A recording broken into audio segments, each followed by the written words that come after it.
Hello, welcome everyone. This is our Friday product series here at MusicMedic. This is where we go over all of the different tools and supplies that we make and sell here at MusicMedic. Today we're going to be going over one of the most basic items that you are going to need, which is the simple tools that you're required to just take a key off the instrument. So if you're just getting started in repair and you want to just do the most basic, bare bones items that you're going to need to just take a key off and go from there. That's what today's video is about. We're also going to have a bonus tip and share with you a couple of the professional tools that we use for this same procedure. And after that, we're going to go over a couple of materials and supplies too. So we'll start out super basic and go into a little more, and then that'll be it. So Leroy, as far as the most basic tool that an amateur would need to get started in repair, what do they need? Well, the most basic tool, whether it be amateur or professional, would be a screwdriver. Okay, this screwdriver, and they all come in different sizes, different, I'll say lengths, different tip widths. This is essential for removing any and all pivot screws, pivot rods, whether it be saxophone, flute, clarinet, anything. This screwdriver, along with all the other ones, with different sizes, will remove the rod or pivot screw from any instrument. So we have, let me get back to my other screen there. So we've got a screwdriver, but there's a couple of different tip sizes. So MusicMedic sells them by letter size. So these screwdrivers are ones that are made in Germany that when our owner, Kurt, was there, he found them and we started distributing them. And we find these screwdrivers are very light, they're very durable, the tips are hard so that they don't snap off if you misuse them for the most part. And they come in a variety of sizes. So what would be, say, the sizes that you would need for saxophone? You probably need a couple of them. And screwdrivers, unlike some like hats or anything like that, it's not a one-size-fits-all. It'll be a one-size-fits-most, but not a one-size-fits-all. So for example, we can look at these two tips. They're drastically different. And we can even do more drastic if we want to go down that road. Those two tips are drastically different. And the lengths are also drastically different. This tip here probably be used for bigger pivot screws on whether it be probably saxophone. This little guy right here would probably be used for pivot rods on clarinet, and probably adjustment screws on flute would probably be what that's for. And there's all sizes in between that. This particular one is size D. This one is a good all-around saxophone screwdriver with the size of the head and the length of the blade and handle. So you've got a couple of different ones for saxophone. You've got size D, size C. You also, the stubbier shaft ones, I think you was a size E, which you can use for rods like the side keys or the palm keys.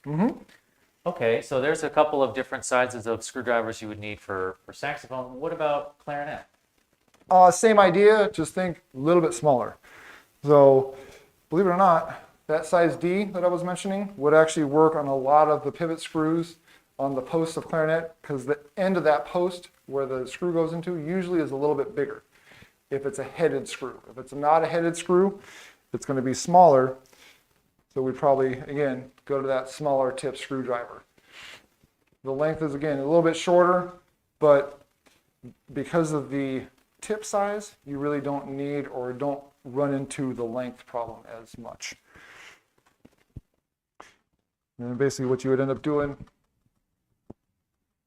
is taking that little pivot screw right there.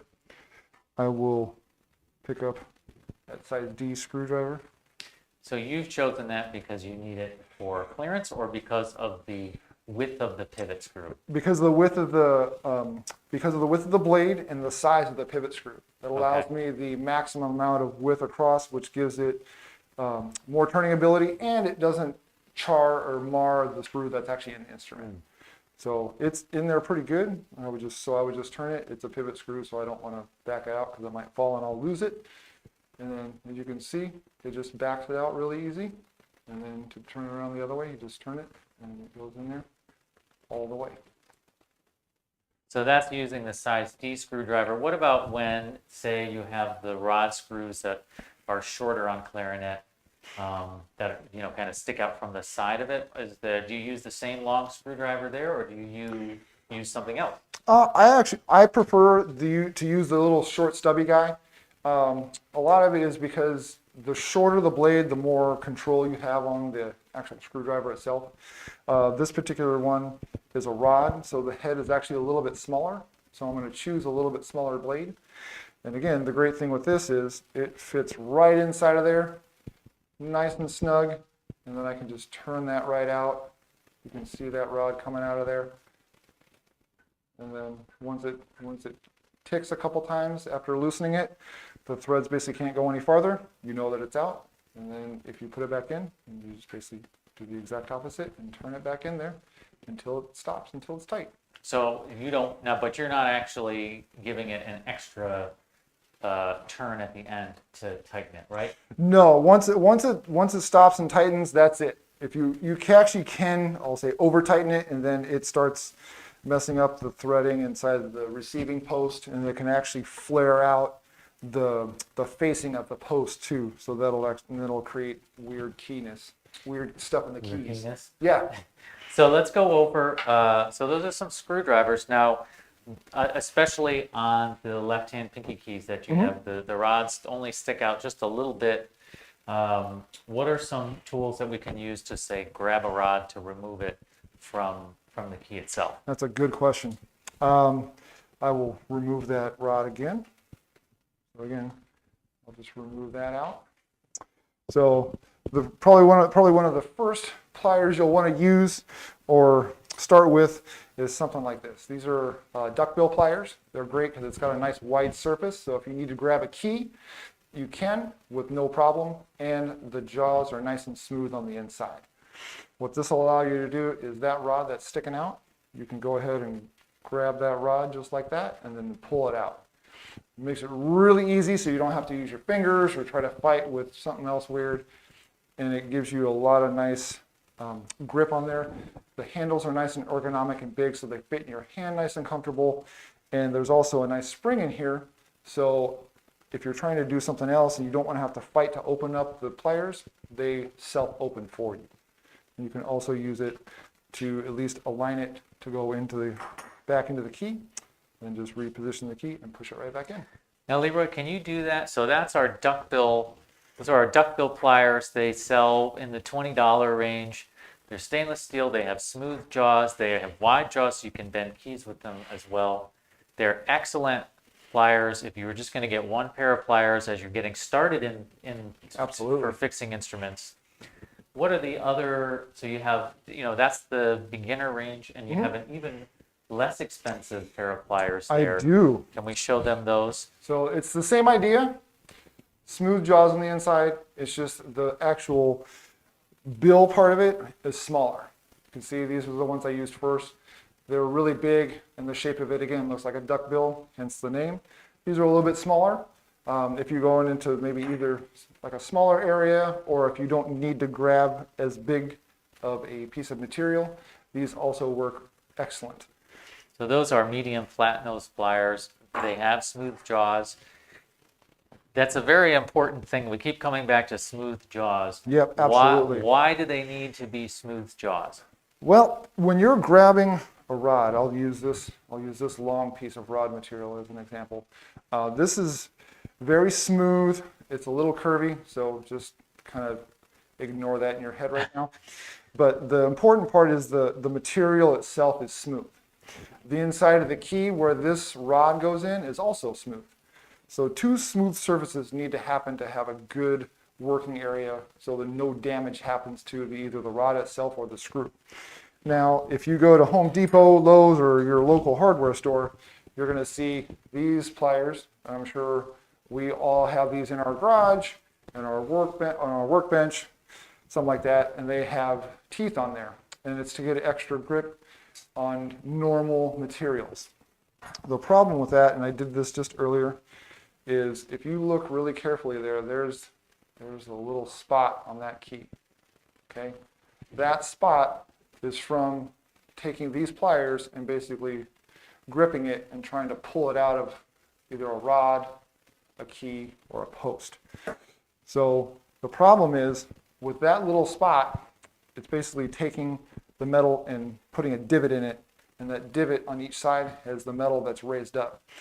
That raised up metal will catch on the inside of the key, and it'll actually wear and cut off some of the metal on the inside of the key. And then the feel of the key won't be good.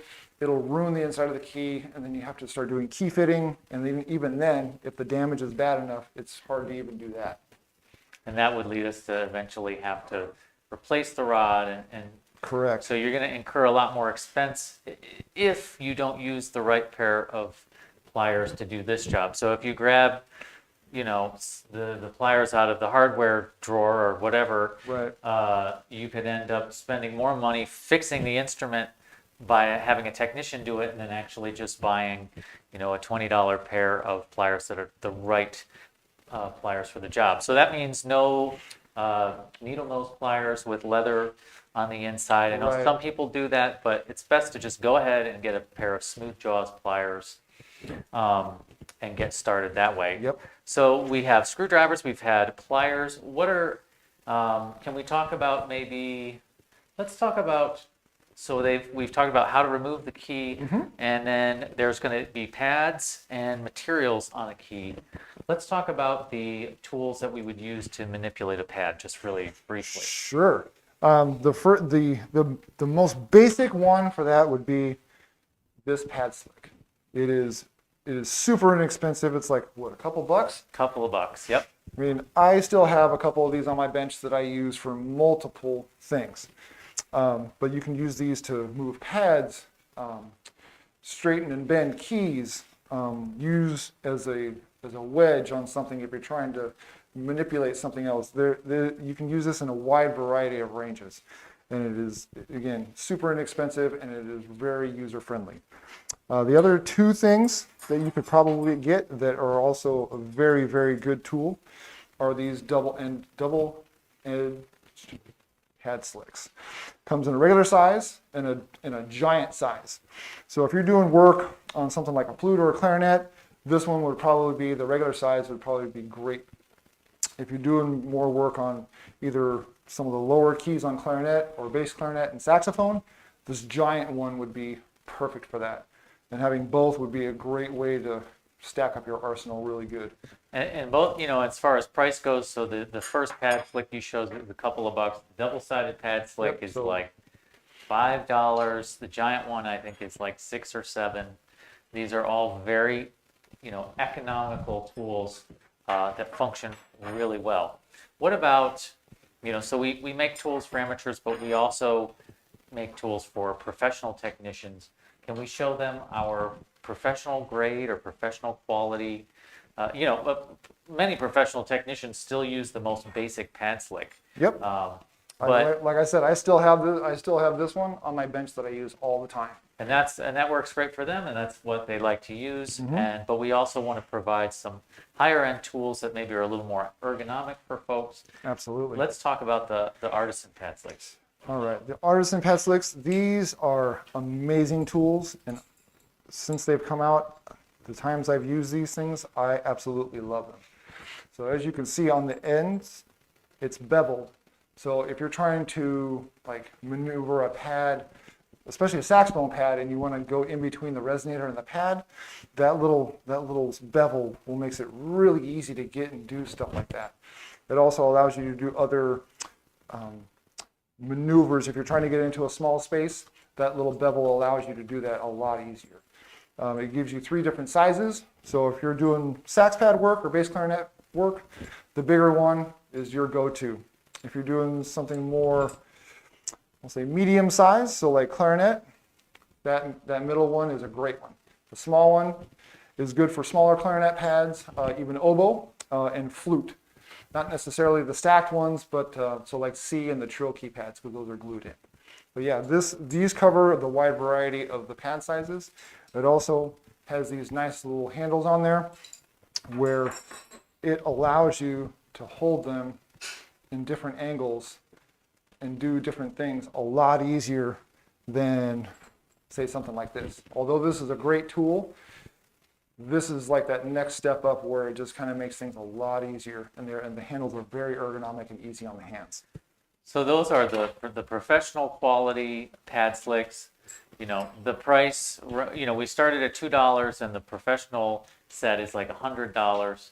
So those are tools that we make here. They're made of aircraft aluminum, anodized with stainless steel working ends. So that's kind of a tool that will last an entire lifetime. Absolutely. Now let's talk about, so we've talked about they've got the key off, they have a way to manipulate pads. What about if they're going to replace some materials? Can we talk about some potential materials that they might need to get if they're starting to pull keys off the instrument? Absolutely. So I'll use this saxophone as an example. Right here on the side, the F sharp, this is kind of one of those ones that happens a lot as far as like the material going away. And an easy way to know is, so when your saxophone becomes a percussion instrument, you know something's missing. Right? So yeah, if it sounds like this, you're missing some bumper material of some sort. And we have a wide variety of things as far as bumper material that you could use. The first one you could use is this Tech cork. This is awesome material. It is cork and rubber. It is put in there and bound together, and it gives you a very, very solid surface to use as either a key bumper or a key foot material. The great thing also about this is that the way this is made up, the oils and the glues and stuff don't penetrate it and don't seep through the pores of this cork, unlike some of the other, should we say, knockoff materials? Yeah, or that are out there. yeah, like if you go on Amazon and you look up cork, you might find, you know, cork board cork that looks very similar to this. Right. That is not formulated for the band repair industry. It's not made with the same materials. It's not made to withstand the types of applications that we use it for. So a lot of the, you know, composite cork has some sort of oil in it, or gasket material has oil in it. It's not made for musical instruments. Those materials will break down the adhesives, and then that material will fall off and you'll have the noisy saxophone again. So Tech cork is something that MusicMedic introduced years and years ago, and it's a very consistent material to use. It doesn't compress over time. What's some other stuff we can use? A good go-to is natural cork. It is by far probably one of the easiest materials to work with, manipulate, size, cut. It's also a very good dampening material, quieting material. So again, we're going to go on our crazy noisy pad or crazy noisy key. And if you can see this real quick, I'm just going to slide that in between the body and the key. And all of a sudden, the noise goes away. There it is again. There it's not. So this is a real easy process to do. Basically, you just take the key off, put a little bit of contact cement on there. So one of these little guys. You put some on the cork, put some on the key, let it dry, push it on there, and then get a nice razor blade and shape it, and then you are all good to go. So that's natural cork. That's something that they can use. It quiets the instrument. It's easy to adjust. Absolutely. It's relatively inexpensive. We use it with contact cement, which is a flammable adhesive. Mm-hmm. We sell it here at MusicMedic in small brush cap vials and in big cans. You can also get it from the hardware store. Just make sure that you get a flammable contact cement. Yes. That's the most important, thing to remember. And if you're overseas, we can't ship it to you, so you're just going to have to find it locally. Mm-hmm. So we've talked about a couple of types of corks. What about something that? What's the other material that you have on your bench there? Something that looks a little slippery. Yeah, this is sheet Teflon. This is a very, very cool material because unlike cork, I mean, it's going to be hard to tell, but as I drag my fingers across this, it just feels draggy. It feels like it wants to stop the motion of my fingers. Teflon, on the other hand, basically almost promotes the sliding of my fingers across the sheet. So anytime you have a section of keys or a key on key action, you want to make sure that if it's sliding, that this is the material you use. Cork is okay, but again, it won't have the same feel and it won't be nearly as smooth as if you wanted to use the Teflon. So a good area actually is this little guy right here. So on the secondary octave, if you see it, it moves, and there's a little bit of slide motion in between this key and the pad cut.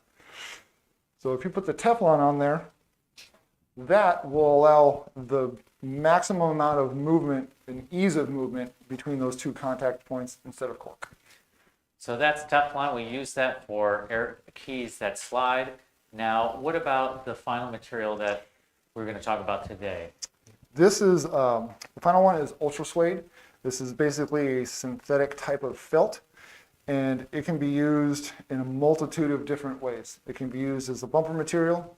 It can also be used as something that slides, because very much like felt, it can be very slide helping. It doesn't really grip like cork. So a good way and one cool way, an area to use it would be this felt here is a traditional felt, and it's basically in between the bis key and the A key touch. If you wanted to use a little bit of a step-up material that has the same sliding effect as felt and the same bumper effect as felt, again, just a little bit better, you would use the Ultra Suede. This particular piece is a little on the thin side, but the great thing about this is you can actually stack materials together. So you can do one of two things here. You can either glue the Ultra Suede to natural cork or tech cork, depending on your preference.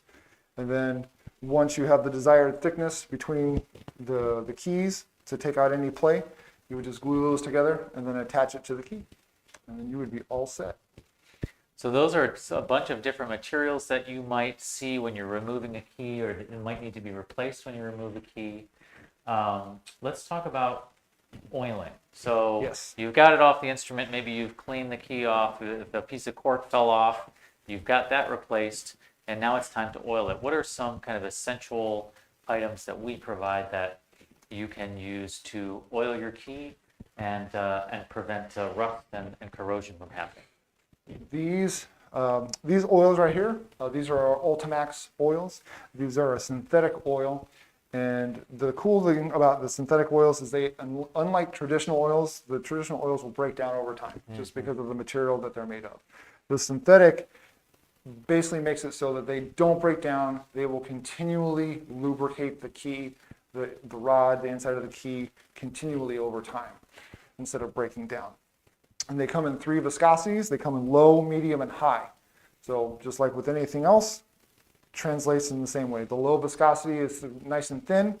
The medium viscosity is right in between. And the high viscosity is nice and thick. The cool thing with these is, depending on what instrument you're working on, would depend on which one you want to go to. So for example, if I'm working on like a nice Miyazawa flute, that has that's like super tight tolerances, and the keys are nice and light, usually you want to go on the low end because it won't take up as much room inside of the hinge tube. And as crazy as that sounds, it actually is a thing. Medium, that's a very nice generic way to almost any normal, I'll say student instrument, whether it be clarinet, saxophone, even flute. The high viscosity, definitely the bigger instruments, some of the things on saxophone, and even especially like if we're going bari and bass, anything that's bigger, the high viscosity is a great way to go. And those are chemically inert, they're food grade, so they're safe to use. That means they're safe to use on machines that process food, but they... Yeah, I don't know if I would eat it, but you know. I mean, yeah, you would saute something up with it, but they're definitely safe to have around any environment. Absolutely. They're also safe to use with each other, and they're safe to use with the oil, with the greases that we have, but also any other oils and greases that you have in your shop. Yep. As far as greases go, can we show them the cork grease? Yes. So the cork lubricant is a just a much, much thicker viscosity of the oils. It's the exact same material, just a much higher viscosity. You can use this to lubricate cork, but you can also use this to spread on a rod and thin it out with the oil. So this can quiet keywork. It might also be able to quiet rollers. And then we also have pivot and roller lubricant. Now this is a much, much, much thicker, heavier grease, and this is something that you would pack into a hinge tube that was going to receive a pivot screw. So you would put that in the hinge tube itself, and then that would, collect around the pivot screw and not move. Those greases, they don't move or creep or evaporate. So it allows, excellent corrosion, rust prevention, and for smooth key working. So those, and that's of course also able to be thinned out with the oils itself. So we have the cork grease, Ultimac cork grease, which is also like a key general lubricant. Absolutely. And then the pivot and roller lubricant as well. Okay, so we've done that. Let's see what else we have. We've gone over those. Oh, and now if you're watching this and you're saying, well, all those look kind of like a lot of big stuff. We do sell a repair kit, and our saxophone, flute, clarinet repair kits have all of the tools and supplies that you would need to get started in repair. And as far as materials go, they have like very small amounts. So you don't need, we have like a big sheet of cork here that you can get. But if you're just getting into repair, you probably don't need that full-size sheet. So you can see here there are small squares of all the different materials that we have, a smattering of pads, some of the very basic tools that we talked about. There's also a spring hook in there to unhook springs, which is an essential item. That is absolutely very important.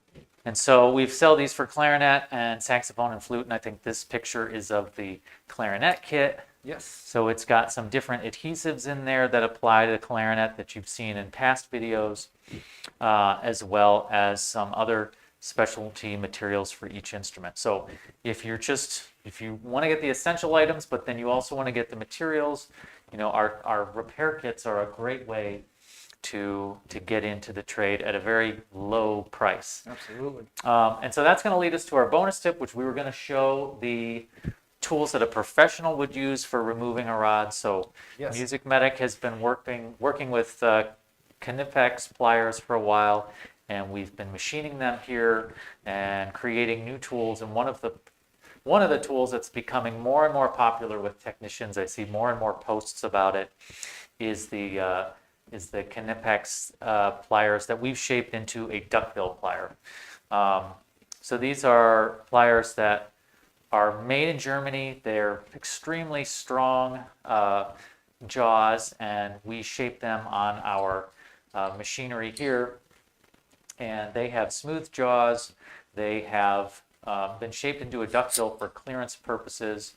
And then Leroy, can you tell us basically the difference between this parallel jaw action and, say, the traditional duckbill style action and the Absolutely. benefits? Absolutely. So we're going to use the bigger size traditional duckbills, and then we're going to use the parallel Knipex duckbills.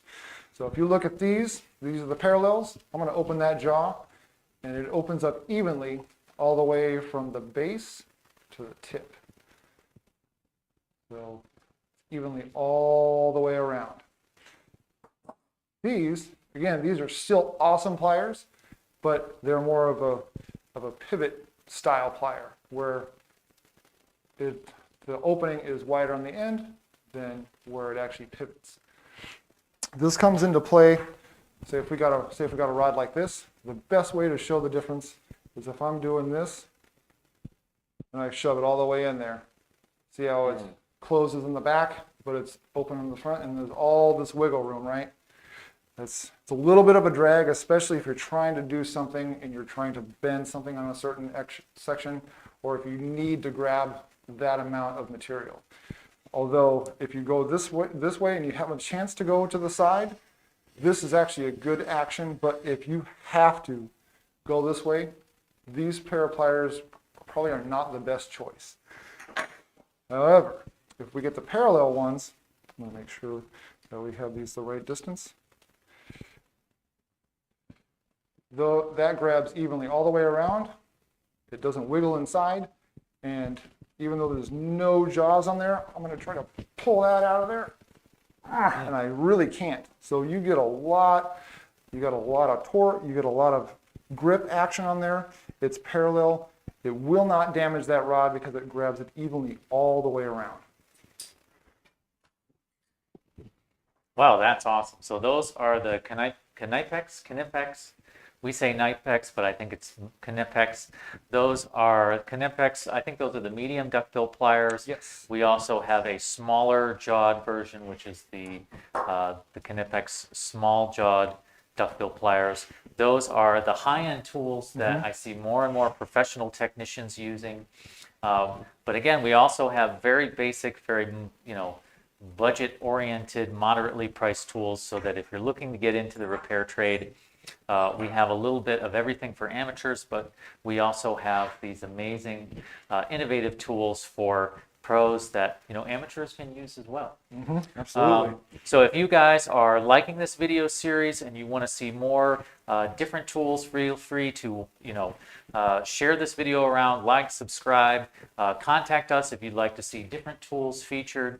This has been the Friday live series where we go over all the different tools that are involved and materials that are involved in the repair trade.